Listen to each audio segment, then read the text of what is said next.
Evelyn Carter had spent 32 years inside courtrooms, but never once from behind the bench.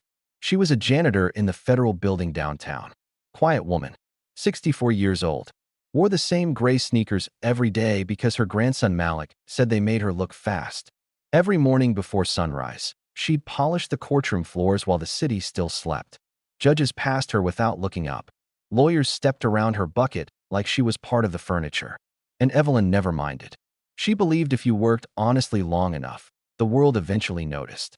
Then one Thursday morning, two officers knocked on her apartment door while Malik was eating cereal at the kitchen table. They said her grandson had assaulted a police officer.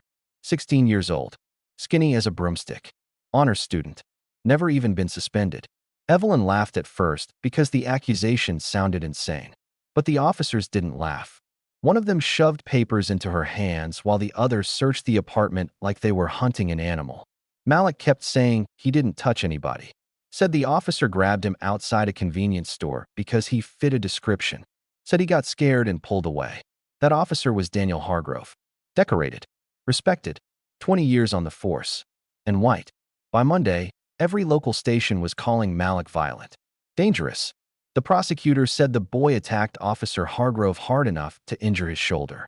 They showed pictures of the officer in a sling. They never showed Malik's bruised wrists.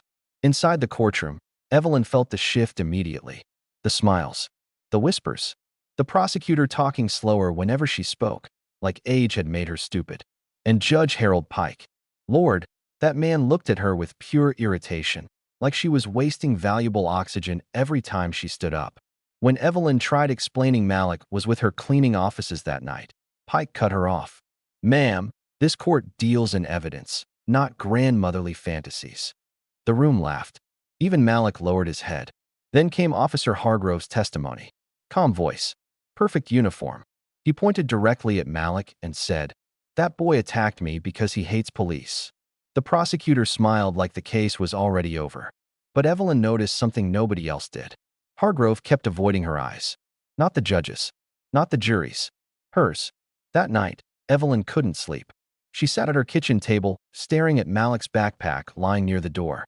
And when she picked it up, a small digital recorder fell onto the floor. Malik used it for school interviews. Her hands started shaking before she even pressed play.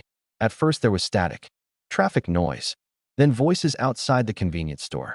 Officer Hargrove saying, "You kids never learn." Malik answering softly, "Sir, I didn't do anything." Then came the sound of grabbing, struggling, and Hargrove's voice again. "If you run, I'll make sure nobody believes you." Evelyn nearly dropped the recorder. But there was more. Another voice. A second officer whispering, "Body cams off." The courtroom went silent the next morning when Evelyn walked forward holding that recorder in both hands like it weighed 1,000 pounds. Judge Pike looked annoyed before the audio started. Then his face changed. The prosecutor stopped writing. Officer Hargrove's jaw tightened so hard it looked painful. And when the recording reached the words, "Body cams off," somebody in the back of the courtroom gasped out loud. For the first time all week, Malik looked up. The defense attorney moved for immediate dismissal. But it didn't end there. Because the second officer stood up trembling and admitted Hargrove had done this before. Said reports disappeared. Cameras malfunctioned. Young black boys got labeled aggressive because nobody important ever questioned it. Nobody except an old janitor everyone ignored. Judge Pike removed his glasses slowly. Couldn't even look Evelyn in the face anymore when he dismissed every charge against Malik. And Officer Daniel Hargrove, the man who pointed his gun at a black judge 3 years earlier and called himself untouchable, was handcuffed in the same courtroom where he once made children cry.